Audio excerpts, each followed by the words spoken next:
welcome back into the Lions247 Podcast. I am Tyler Donahue, and for the first time in a full year, we've got a loss to look back at from these Nittany Lions, a 20-12 defeat suffered by Penn State on the road in Columbus on Saturday afternoon. We broke down those details on our post-game podcast. Daniel Gallen joined me from Ohio Stadium, where him and Mark Brennan were in the press box and on the field watching the Nittany Lions stumble their way through a showdown against Ohio State. Offensively, we covered a lot of ground on the podcast about what we saw. We'll circle back to some new things, or we'll circle back to some old things that we hashed through. We'll also look at some new wrinkles that have come up as we've worked our way through some game snaps and personnel plans and kind of what Penn State put out on the field. But without further ado, let's bring in Mark Brennan and Daniel Gallen right now. Gentlemen, welcome back to Happy Valley, and we've got some things to talk about, as usual, on our Monday episodes, because we don't hear from him on the post-game podcast. We give the mic initially over to Mark Brennan. And Mark, take it away, your initial thoughts here for us from a 20-12 clunker in a lot of ways for the Nittany Lions. Yeah, after driving back through some spectacular scenery in Pennsylvania, West Virginia, and Ohio, to kind of settle things down a little bit, it occurs to me that early in this season, I just had a sense that this team was playing very complementary football, that if the offense wasn't playing well, the defense picked it up. If the defense wasn't doing things perfectly, which wasn't very often, the offense did what it needed to do. To me, this game, I don't know. I guess, things that are in our rearview mirror are kind of closer than they appear. I don't know what that old cliche is, but I'm trying to remember a big game where one side of the ball played so well and the other just was terrible. I don't think there's any other way to put it. And it's complementary is the word with an E means one side helping the other. The word with an I means, hey, you're great. You look really good today. I'm going to be uncomplimentary about the offense and that it just didn't hold up its end of the bargain. And, we thought going into this game that there were areas of potential concern that had been covered up by the fact that they were just so far athletically superior to all of their opponents to date. And what were those? The lack of depth at receiver, which and I mean by we, I mean including me, part of which we chalked up to the inability of Trey Wallace for multiple games. The lack of explosive plays, which we, and starting with me, I thought had to do with them not maybe showing their whole playbook. And then the lack of bigger plays from the running game, which I couldn't wrap my head around because they played a bunch of really bad rush defenses. And as it turned out, I mean, those weren't just minor issues. Those were and are glaring problems for a team that aspired to compete for a Big Ten and potentially national championship. Mike Yurcich, what was he holding up his sleeve? Nothing. I mean, they had nothing. There was nothing that they were able to unleash. There was nothing that they had held back that we saw other than multiple trick plays, which were each more ineffective than the last. It was almost as if Ohio State knew they were coming. And I'm not accusing anybody of stealing signs. I'm still looking at that offensive performance and thinking, could they possibly have been that bad? But they were. And all those things that we were wondering about through the first 6 weeks that, you could use different makeup to hide the whether it's the defense, whether it's you're just so damn athletic that if you need to get plays, you're going to get them, are going to work against inferior opponents. This wasn't an inferior opponent. But one last thing I'll say on my little opening monologue here. We heard for years and years and years from James Franklin, which was completely fair. And I think Penn State fans did not understand this, that Penn State as an athletic department and university wasn't putting the resources into its program to consistently compete with the upper tier programs, going back to the whole elite thing. Well, guess what? They are now. And if you looked out at that field on Saturday, I don't think there is any rational human being who is going to tell you that outside of one player, Marvin Harrison Jr., who was clearly the best player on that field. But you don't rack that up to, Ohio State having better facilities. It's just they did a great job recruiting that particular kid. Otherwise, the level of talent, the level of athletic ability, the level of size, the depth, if anything, Penn State had greater depth and didn't use it. So I just think, okay, that was a valid argument or a valid claim as James Franklin built this program. But now the program is where it is, and that's no longer the case. You can no longer say that you don't have, you don't have the support. When you look at the size of the staff, the size of the athletic department, the job they've done recruiting, you can no longer say that they don't have the support it takes to compete with these teams.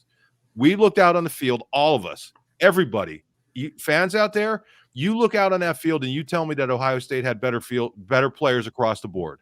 I don't believe it. You may, I respectfully disagree with you if you do, but to me, that just was not the case. So what does this boil down to? It boils down to coaching, and it boiled down to coaching on one side of the ball. And we know who's involved there. It's Mike Yurcich and it's James Franklin, who, James doesn't put as much time. Not as much time. He isn't. I think Manny Diaz has more control over what the defense does overall, just because James's background is on the offensive side of the ball. So that's my opening diatribe monologue, and I'll stick with it. 30% of Penn State's offensive production in terms of yardage came on that 2.5, whatever that was, that 2-minute drive down the stretch, desperation time, where they produced their final touchdown. The first 57 minutes in Columbus, they produced fewer than 170 total yards. We know about the first 15 third down tries, not moving the chains, 1 of 3 on fourth downs, including a puzzling 4th and 4 call, which Mark will get into you in a bit. If you'd like, we spent some time in the podcast, but on the post-game podcast, breaking that down. But Daniel, we're going to talk about some big picture stuff. We're going to talk about expectations versus realities through 7 games here at Penn State. What's at stake? They've slid 3 spots. Big picture here. They're down in number 10 in the AP poll and the coaches poll. The one that's going to matter pretty soon is the college football playoff poll. And with 1 loss, you're walking on eggshells, and you need help and all that kind of stuff right now. It's a situation you did not want to be in before Halloween if you were Penn State. But what do you make of their status in the national picture right now of college football as the playoff comes into greater focus here? I think it's about where I thought they would be excuse me, on Sunday morning, putting together the pre-write for that polls post. Sometimes I try to forecast a little bit to kind of eliminate some work on the back end. And I didn't really think that they would fall outside of the top 10. I thought that there's a chance they could slip down to 11 or 12 depending on what happened elsewhere. But you had a couple losses out there and a couple other performances that I think, helped their standing a little bit. But I think that Penn State is still seen as a, nationally as a, good program, a top 10 program. I think that people understand that they lost to a top 3 team in those polls. So I don't think that there was that much punishment for it. And I also think that outside of the offense, there was a pretty good amount of respect for how Penn State played against Ohio State. The defense played really, really well. I think that side of the ball established itself as one of the best units in the nation. I was going through some numbers last night, and despite a loss, they're still in the top 5, I think, in all the major categories defensively. I think that, that performance really, really, I think it resonated with some people. And I also think that people understand that Marvin Harrison Jr. is the type of player that's going to get his. So I think that people understand too that Penn State has sort of a 2-game season, that what happens against Michigan in a couple weeks is really the determining factor of what kind of year it is. Is it the same old, 10-2 with the chance to win an 11th game in a bowl, or are they going to put themselves into that conversation with a victory over Michigan, to be potentially in the Big Ten title game, depending on what happens to be that second Big Ten team in a playoff, depending on what else happens. So I think that national perception of Penn State, I think overall didn't change too much based on the big picture of what people expected coming into the season. I think it's one of those things that you go back to the process versus the results. I mean, if we were sitting back in August and we say that Penn State is going to be 6-1 on October 23rd with a loss to Ohio State, I think that we would kind of look around at each other and just say, well, yeah, that's kind of how things go. But when we you're all in predicted that. I mean, didn't we Yeah. actually sit down and do that? We all said they're going to go 11-1 and they're going to beat Michigan and they're going to lose to Ohio State. And somewhere along the way, until we didn't. We bought in. I mean, we bought into what Penn State was going to accomplish on Saturday, and one half of the program, it was exactly as I thought they would look on Saturday. And one half of the program looked like they were the team missing a star receiver and a star running back, which happened to be the Buckeyes on Saturday, not Penn State. And so, sorry, I didn't want to cut off your conversation there. I was going to segue into the next thing, but Daniel, continue if you had something else on the national perspective deal.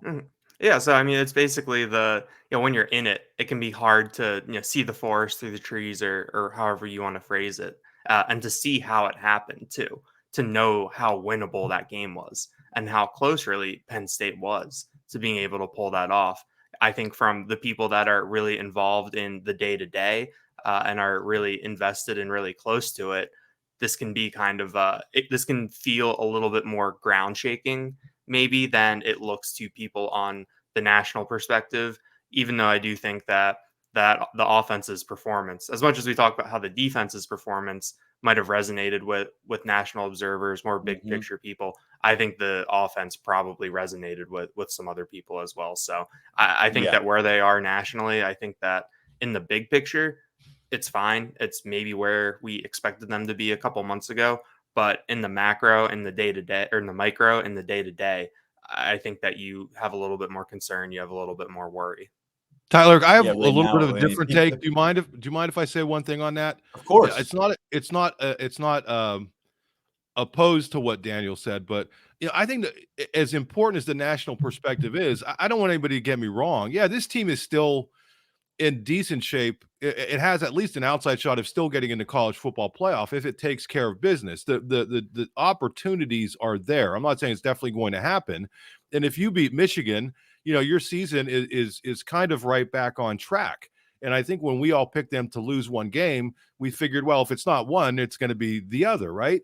I think the thing that's most difficult, and the reason that players were so emotional, and the reason that fans are so emotional, isn't the national perspective. It's who you lost to.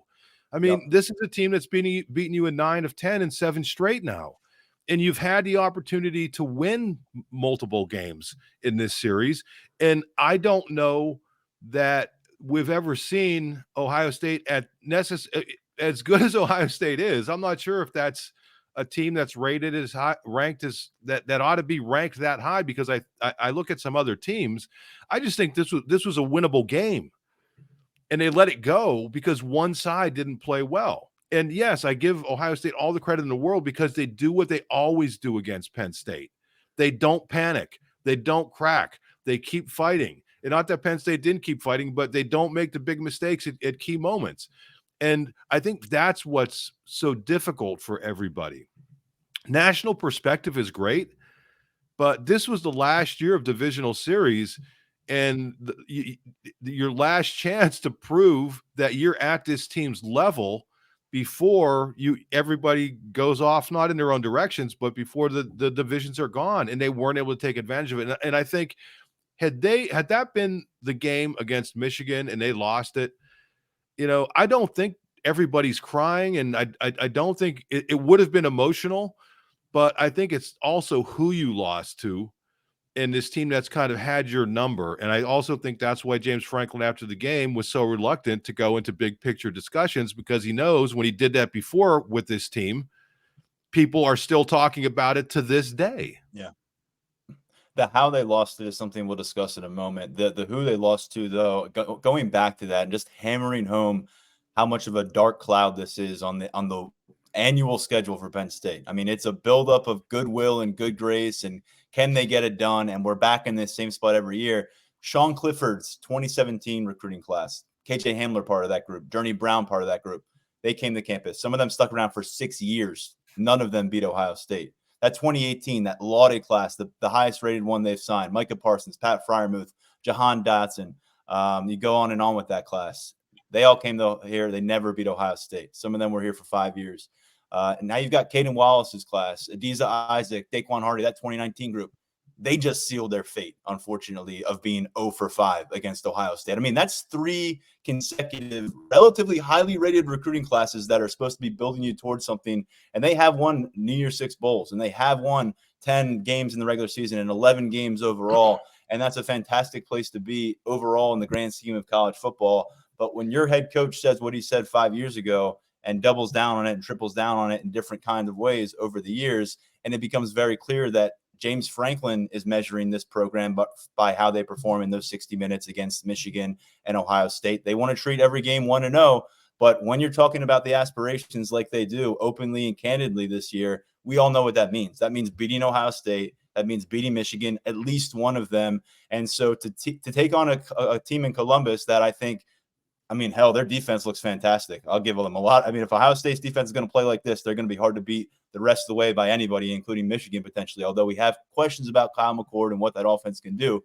But I just think this particular team in Columbus felt more ripe for the picking than any they've encountered in this series in recent memory, going back to Urban Meyer's final few years, through Ryan Day's first 2 years, and Penn State, for whatever reason, a team that seemed healthy, rested, motivated going on the road, just didn't come through with that. And they were down 20-6 with just a few minutes remaining. And I mean, now that we've had a couple sleeps to digest this thing, Daniel, let's throw it back to you. What did surprise you the most from how this played out on Saturday? I think I keep going back to the offense's performance. And I think that as I've kind of had the opportunity to drill down a little bit on it, on my 5.5 hour drive home on Sunday, thinking through some things, I think I do come back to the running game. 18 combined carries for Katron Allen and Nick Singleton. Nick Singleton got a couple looks in the passing game. There's that 1 3rd and 1 where they tried to get him out to the edge in space against an Ohio State defender. I still think that even if he was able to hang on, that would have been a tough play given how the safety was coming downhill and where he was in relation to the first down marker. But Tyler and I talked about it after the game on the post-game podcast, where Nick Singleton is the type of player who's supposed to be an equalizer in a game like this, where, historically Ohio State is the team that has all of the 5-star athletes on either side of the ball. And with these last few recruiting classes, Penn State has been able to collect some of these guys. And, someone like Nick Singleton has the talent, has the skills to be able to turn a game on its head with just 1 carry. I think we saw that sequence in the first quarter where he had 3 carries for 42 yards, including a 20-yarder and a 16-yarder, 2 of his longest runs of the year. And you kind of thought, okay, he's going to be able to get going. They're going to be able to find, opportunities for him to get into space, to get through that line, get into the second level, and then maybe some things can happen. And I think that getting away from that, giving him fewer opportunities as time went on, I think really stood out. And you combine that with the fact that, Drew Aller did not seem that sharp. That you have, at the wide receiver position, that you're at a little bit of a disadvantage and that you really only have 2 guys that you can trust on a consistent basis. You do have the tight ends who can make big plays. And we saw Theo Johnson have at least 1 big catch. But Nick Singleton is the type of guy that I think should have had the ball more, should have had more opportunities. I'm not a run the damn ball type of person because I think I understand what modern football looks like. But I think that he needed to get the ball more. He needed to have more opportunities to make plays. And that's something that I think could have swung the game a little bit. I do want to go back to something you said about Harrison Wallace and kind of the trust that's there and at the top of the receiver group. But going back to what you mentioned on Singleton and Allen, 2 guys who was freshmen last year, 29 combined touches in this matchup, 140 yards, 2 touchdowns on the game.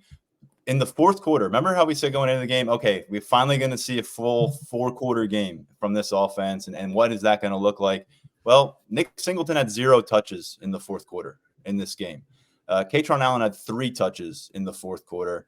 Marvin Harrison had 4 touches. He was targeted 4 times. He had 4 catches. He'd reached the end zone. So Marvin Harrison, in the moment, Ohio State's offense wasn't wheeling and dealing. They had 13 points pretty deep into the fourth quarter. They go to Marvin Harrison 4 times, and they find a way. He gets to the end zone. Fantastic player. But if you're telling us all year long, Penn State staff, Penn State coaches, everybody in town, that these are, program changing backs, and these are guys that you can hitch your wagon to and let your young quarterback, grow up with. In this game, 3 combined touches in the fourth quarter. When you're looking for answers, you're looking for a spark. Aren't these 2 of the best players in the Big Ten in the country? And certainly on this roster? Mark, I'm left at a loss for the usage here. Yeah, I am a run the damn ball guy. Mark, you're muted. And that's kind of what we always do, no matter what. I mean, even ridiculous. Mark, we can't hear you. Oh, I'm sorry. I am a run the damn ball guy. I turned that off because I had a cough earlier, and sometimes it's just as well that I leave it off. But as an Eagles fan, I am a run the damn ball guy. And even if it isn't necessarily right. But in this instance, look at the stats. I mean, Ohio State averaged 1.9 yards per carry. Penn State averaged 1.9 yards per carry. Ohio State carried it 41 times. Penn State 26. Why was Ohio State doing that? To keep the defense honest. I mean, that's part of what you do, even if it's not paying dividends. And then the other thing I think with Penn State is you started to see it. Daniel mentioned it. Or in the first quarter, those 3 carries by Singleton, even if you just take the first 2, which were 20 and 16 yards, he started to show that breakaway ability. And you have to keep going in that direction. So you're looking at a play breakdown from Penn State of 42 passes and 26 runs. And then you look at Ohio State, 35 passes and 41 runs. I mean, it's just, they had been running it. They had led the Big Ten, I think, in carries and rushing yards per game. Short runs, long drives, right? Short runs, long drives. Right. That was what it was, the recipe. It's like the offense went into this game and completely panicked. And what they had done such a good job of, and I think they could have continued to do, is to again go back to what I started with, that complementary football, where maybe you're not breaking off the long run, but you are having longer drives time-wise, and that's taking more of a toll on the opposing defense. And that's what they had done. And you're relying on your defense to get the job done. And that's why I just don't understand. They kind of went against everything they'd been doing to this point that had been working. And I get that it's a much better opponent, but it's not almost as if, I'm going to say they panicked. They got into a tight game and changed what they do, what had been successful for them. And listen, I was the first one to say, I thought we were going to see some new wrinkles. And if that were the case, if they had tried some different things that maybe we hadn't seen, I would have understood that. But we didn't really see it. And other than, again, the unsuccessful trick plays. And if that's what you're relying on in these games, like 3 trick plays, I mean, one, a double reverse where the 2 receivers are in the same spot, one, Keandre Lambert, throwing it to Keandre Lambert-Smith, who we've seen passing with the quarterbacks in practice. So was anybody going to be surprised? I mean, they did that in front of the media.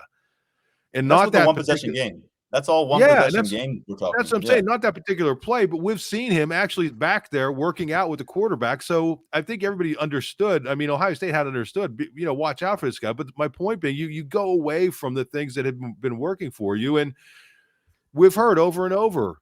And I still agree with this. I think this is their best offensive line in years. And I just don't think they had confidence in it. They did not have the confidence to say, you know what? Going to get out there, going to start grinding, going to use that offensive depth. And I know you want to get into this, but yeah, we talked about how, through the first 6 games, they were able to use depth on the offensive line to help, compensate for injuries and, blah, blah, blah. And here we are, they get into this game and they don't use any of that depth. So yeah, I mean, I think when it comes to running the ball, it's such an easy thing to go back to, but in this game, I think it was true because the stats kind of bear it out. Let's go through some of the details here offensively as well. Through the first 3 quarters and really into the fourth quarter there a bit, Drew Aller was equipped with 12 other players on his offensive roster to compete with on the field in Columbus. It was the 11 who started, Drew Aller, of course, and then the 10 others. And then Nick Singleton as the second running back involved in the game. Katron Allen got the start. Singleton finished it with 10 touches on the day, fewer than 50 yards. And then you had Liam Clifford as the 13th offensive player involved through those first 3 quarters. He did not catch a pass until that last touchdown drive with a few minutes remaining. So that stands out to me, Daniel, to go on the road here with this young quarterback. And I think it was for the first about 50 minutes of this game, and pretty far. Cephas shows up a little bit. Then you see Trey Potts, Caden Saunders later on, but 12 guys other than you, Drew. I mean, it's like go, and it clearly possession by possession by possession, 3 and out by 3 and out, ugly possession by ugly possession. You may wonder, is it time to peel back, and pry into the personnel plans a little bit? And they stuck to the course here for a long way. And one name that comes to light here, and can we really hang our hat on Harrison Wallace being, set it and forget it? We've heard so much. Those 2 guys are at the top. This to me felt like a spotlight moment for Harrison Wallace to kind of show where he was at here in year 3 in a big matchup where they needed him to make some big plays. Targeted 5 times, 2 catches, 19 yards. Those 19 yards were the only yards for any Penn State receiver aside from Keandre Lambert-Smith until that final possession of the game. But we're talking about a guy who's played more than 20 college football games now. Only twice has he gone over 50 yards receiving in a matchup. So I'm thinking about the weapons they're putting out there and the weapons they're not putting out there. Where do you stand on Harrison Wallace right now? Because it just feels like he has been, kind of talked about as though he's accomplished so much, or and maybe I know he's been fantastic on the practice field, but the bare bones of it are he's got 15 catches for 161 yards this year, and then last year you go back and he had 19 catches for 273 yards. So 34 catches, 1 touchdown, 20 college games. Are we sure this is all figured out and he belongs at the top of the assembly line? And I guess what does that say about the wide receiver process right now in that rotation? On top of that, Keandre Lambert-Smith and Harrison Wallace were going against the Ohio State secondary that didn't have Denzel Burke. So Ohio State's down at its top corner, and you're still not able to find consistent success out there. I think I had Harrison Wallace down as someone to watch in this game, someone that could make a big time impact. And I think that's something that we've been hearing since the spring, where he is the number 2. He was set it and forget it. Like you said, there really wasn't a lot of, it seemed like, questions from the coaching staff. I mean, even when you talk about Omari Evans, Dante Cephas, going down that depth chart, whenever those guys came up, it was, well, we need to see it. We need to see consistency. They need to prove it. And then to have Harrison Wallace, it was, I think we've seen what we need to see.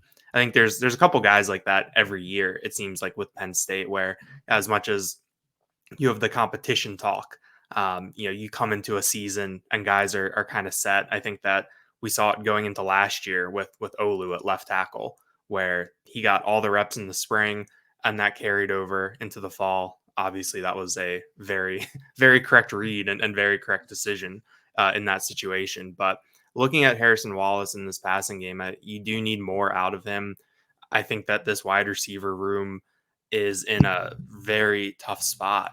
Marcus Higgins, I think, has his hands full with trying to get these guys ready to play, having them in a position to succeed. James Franklin talking about it after the game in terms of guys not getting separation, guys not getting open. I think that there's at a certain extent, it just comes down to a skill deficiency there.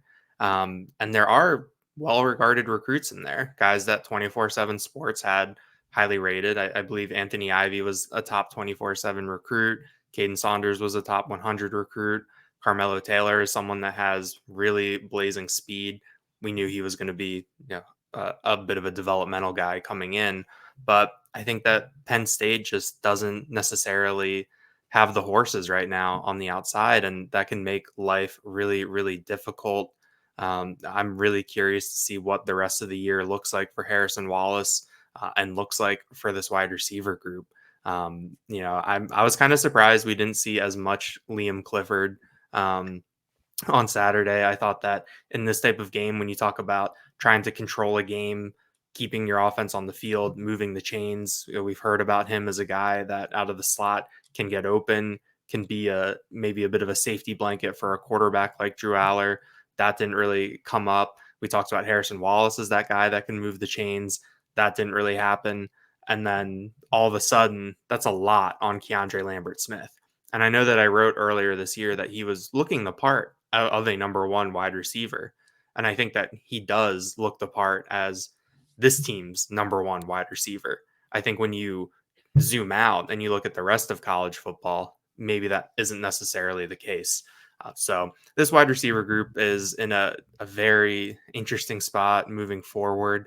I am curious to see if there are any shifts on the depth chart as we go down the stretch, if anyone can be a guy that can make an impact. And just one last note on the wide receivers. I have to give some credit to Caden Saunders. After the game, he was the only wide receiver who was made available to us in the media. And, he's a redshirt freshman who didn't play until the last drive. I know that he caught his first career touchdown in his home state, very close to his home. So that's a pretty cool story. But the other offensive guys available are Drew Aller, Olu Fashanu, Theo Johnson, two team captains and the starting quarterback. And then you have the redshirt freshman wide receiver who has to answer for James Franklin saying that the wide receivers aren't getting open and that the passing game isn't going to be where it needs to be. So I want to say that I appreciated Caden Saunders' patience with some big picture questions that might have been a little bit above his pay grade after that kind of game. Here's the deal. James Franklin has known since they got on the plane and left Southern California last January and regrouped at team facilities that receiver was a question mark for him. They made it a priority in the transfer portal. They fired the coach who was the position leader, and they went and hired a new guy. And I just know in the back of James Franklin's mind when he was thinking, okay, what can go wrong? Way back in January, what could go wrong for us in Columbus come October 21st, 2023? Wide receiver deficiency had to be one of the most, grueling things going through his head throughout the offseason. Can we shore this up? Can we get there? And here's the deal, guys. They have added 8 scholarship receivers since last year. 5 freshmen from last year's class, 1 freshman from this year's class, and 2 transfer portal players in Dante Cephas and Malik McLean. None of those 8 took an offensive snap through the first 3 quarters in Columbus. So what's the solution? I don't have one for him. So I think Sunday was a pretty important day in team facilities. It had to be. It's going to be painful in some ways, like ripping off 1,000 Band-Aids at once. But you got to do it. Get in that film room and try to work your way towards the next matchup, which is Indiana. This team's back on the practice field Tuesday. We are back on the practice field Wednesday. We got James Franklin press conference on Tuesday as well. But I think that's enough focusing in on this particular matchup. We have more content. We'll have more game snaps. You have your game rewind, Daniel, over at Lions247.com. So there's a lot more details to work your way through from what happened in this 20-12 loss. But let's finish this episode, guys, with a little bit of expectations versus reality. And I think we can kind of work our way through this fairly quickly because we touched on so much of it during the course of this episode. But let's begin with the high note here. Defensively, in terms of expectations coming out of this thing in August versus where they are through 7 matchups. Mark, Manny Diaz's group has taken every stepping stone in the right direction. Yeah, just what stood out to me in that game, and I know we're past that game, but it's the swagger it kind of showed. So we saw that in the first 6 games, and then we saw it there. And what I loved is the fact that you have Marvin Harrison Jr. having just a massive monster game with 11 catches for 160, whatever it was. And these guys didn't care. They're shaking it off. It's like, okay, you're going to get yours. And the next play, they're going to drop the running back for a 3-yard loss. and Johnny Dixon is going to be out there squawking, and Daquan Hardy's going to be doing his thing. And they were walking the walk, and they were playing loose, and they were having fun. And it was like the exact opposite of the tightness you saw over on offense. And I think that's the sort of thing that it obviously did. It carried them in that game. That defense did more than enough to win that game. I know the guys would say, did you do enough to win the game on defense? No, well, we didn't win the game. But, realistically, any of us look at it. But they used their depth. They got after it. They had fun. They didn't crack when the other team made a big play. They didn't crack when there was a call that could have gone against them. It took multiple more calls for Ohio State to eventually get into the end zone. And even after that happened, they played really well. So I couldn't have been more impressed with that defense coming out of that game against some really talented Ohio State offensive players, including Marvin Harrison Jr., who sure looks to me like one of the very best players in the nation. And again, he got his, but it was almost like watching an NFL defense, knowing they were going to give up big plays, but not letting it rattle. It was such a mature, fun, enthusiastic approach. And that coming out of that game, I know that was difficult for Penn State fans to watch the entire game, but that part of it I thought was tremendous. Ohio State's drive results in this game through the first 3.5 quarters: field goal, punt, touchdown, which came after Curtis Jacobs seemingly scored a touchdown for the defense on that possession, punt, turnover on downs, field goal, and then the touchdown drive, which they got the ball in great field position because James Franklin elects to go for it on 4th and 4 with a bit over 7 minutes to go in the game. And that's when the dam breaks a bit and Harrison reaches the end zone. Clearly, this defense has come to play this season. I think they have matched that expectation or perhaps exceeded it overall thus far. Rushing attack, though. I mean, we've gone through this so much with this team, waiting for the breakout performance. And I mean, at this point, we're waiting for the opportunities for Nick Singleton and Kaytron Allen. And Daniel, it is officially time to head to that red button and push it, because again, when everyone on this campus is telling you all year that we're going to we want to be the team that can run the ball, when everyone in the stadium knows that you want to run the football, and that when everything's going wrong, we know we can count on this. And thus far, it's either they haven't been able to count on it or they haven't been willing to put both feet on the bandwagon and say, let's ride these backs to where we need to be. Yeah, I think when you look at this rushing attack and the expectations versus reality framing, I think that given what you had and the track record that Nick Singleton and Kaytron Allen already established, what we know about the players on this offensive line and what we saw last year, I think that this is maybe the biggest gulf on the team between what we thought we were going to see and what we've actually been seeing. The explosive plays in the running game haven't really been there. I don't really think we thought we were going to see a really grinded out offensive attack, especially on the ground this year. I think that we were going to see Nick Singleton break off those home runs. Even Kaytron Allen, who wasn't necessarily known as a home run hitter, there were a couple times last year where he's got that vision where he can make a cut, he can get through a hole, and then there's no one there in the second level, so he can get moving a little bit. So I think not seeing that has really been, I think, the most shocking thing from this offense, the most surprising thing. And then you put it in the context of what we were talking about earlier, where that you know what kind of game you're going to be in for at Ohio State. It really did seem like that Penn State was trying to keep Ohio State off the field because you know what they have on that offense. And that's when you turn to your running game. And Penn State just really did not do that on a consistent basis. So I think that looking at the running backs and the running game, I think that's where you have the biggest disparity between what we thought we were going to see and what we're actually seeing.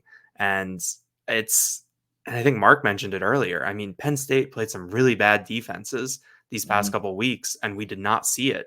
And I think that maybe a little bit of a failing on my part. I waved it away a little bit. I guess I hand waved a lot of stuff about the offense these past couple of weeks. And that really, really came back to bite Penn State at Ohio State. Yeah, Katron Allen on the season. I mean, you can look at the volume for these guys is not what we expected, but just on the per touch production, Katron Allen's down from 5.2 yards per carry last year to 4.6 yards per carry. Nick Singleton, a lot more notable, 6.8 yards per carry last season. So many of those explosive plays along the way, down to 4.2 yards per rush here in 2023. Now it's a 7-game sample size, but we still haven't seen these guys in the fourth quarter, which is just baffling to me. I know we've got to wrap up here. We got some basketball media day stuff for you guys to get to. But finishing up with the expectation versus reality thing, I mean, wasn't the ground game supposed to be the thing that unlocked the passing attack, Mark? Now it feels like we're being fed more of a narrative and maybe a vision that it's supposed to be the passing game that's supposed to unlock this rush attack. It feels like things got flipped at some point. I don't know when, I don't know why, and I don't think it's beneficial to Penn State's offensive plans. No, and I don't think it's been fair to Drew Aller. I mean, listen, we're through 7 games now, and he's done everything that they've asked him to do, which is not make mistakes and take what the defense is giving, right? So he's sitting here right now with 13 TDs and 0 interceptions, which is fine. Okay, that's great. But then you get to the clutch point of the season where you're facing 4th and 3, and you've been telling this quarterback not to make mistakes. And what do you do as a coaching staff? You decide to go for it with more than 7 minutes to go. They made the turnover. The coaching staff made the turnover by trying to go for it when there was zero indication that they were going to get it.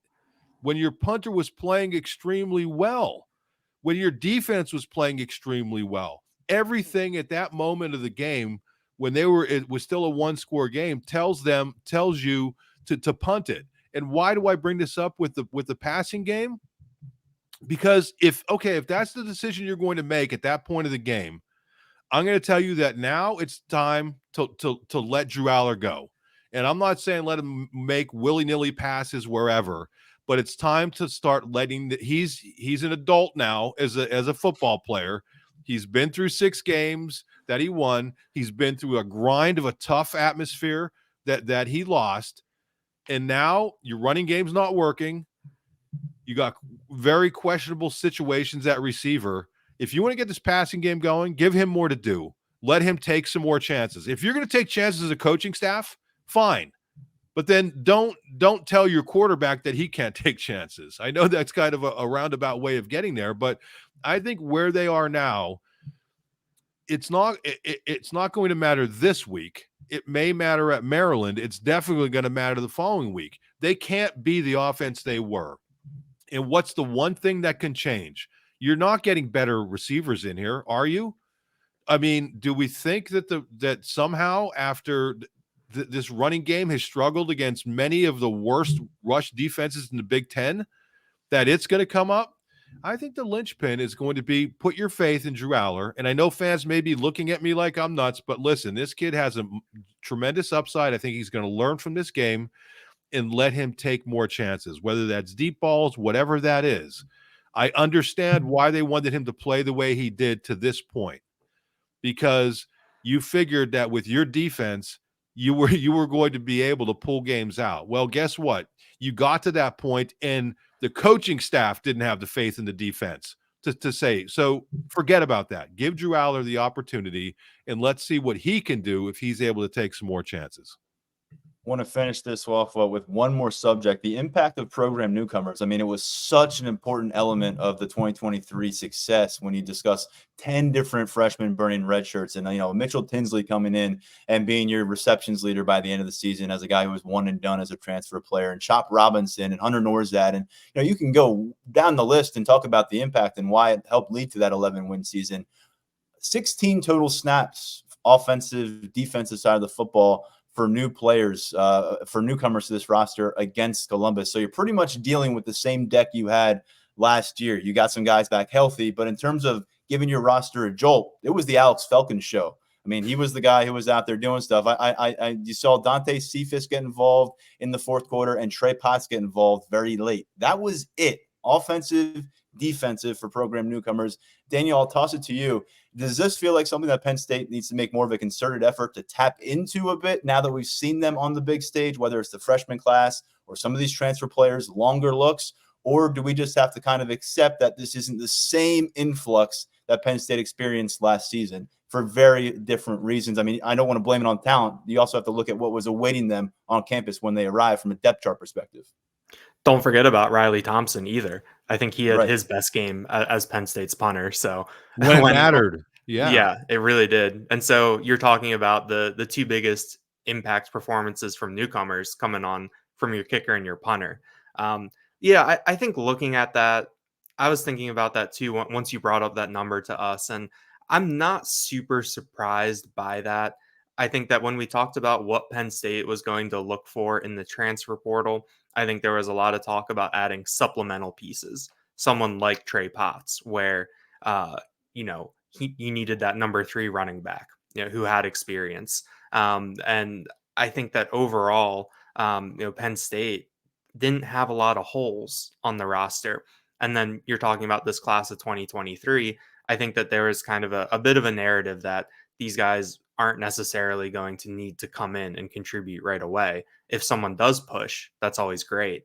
But it wasn't necessarily like what we saw last year when you have Katron Allen and Nick Singleton and guys like that. I do think in terms of newcomers, the biggest letdown and disappointment, has been that wide receiver room. You talk about Dante Cephas and Malik McClain coming in. I know that McClain didn't necessarily have the same reputation as Dante Cephas coming in, but he had that great start against West Virginia where he looked playable and like someone who could contribute against a Power 5 team. He's disappeared. And then Dante Cephas he's only gotten the ball in kind of these late game situations, and you can kind of see the skills that made him so successful at Kent State, but that really has not translated over. So I think he had his starts though. He did have his chances. He got some targets, yes. and it's just I think he was getting like 40% completion rate on balls thrown his direction for whatever reason. It just was not clicking when he got those starts. Yeah, I just think that overall, from the big picture perspective, in terms of newcomers, Penn State brought so much back from last year that I don't think we were, and we also know that the way that James Franklin does things is that he's not going to overhaul this roster through the transfer portal. He didn't need to overhaul the roster from the transfer portal, but they knew that there were a couple holes, and it just kind of goes back to that wide receiver position. We know that they had Devin Carter committed early. He ends up at West Virginia. They get Malik McClain. They get Dante Cephas. There was a concerted effort there. And then for whatever reason, whether it's development, whether it's a leap up in competition for Dante Cephas or whatever, that has not really translated. So I think overall, I'm not necessarily surprised that this lack of impact from newcomers, but when you drill down to that wide receiver spot where you knew that there were reps, you knew that there was a prime opportunity for these guys coming in to take over and make their impact, and that just hasn't happened. I think you get there, and that is a really big disappointment. And in terms of game ready guys, this freshman class skews so heavily towards defense initially right now, and defense is stockpiled, so it's not a great place to break through. Malik McClain, by the way, 45 snaps in that start at Illinois.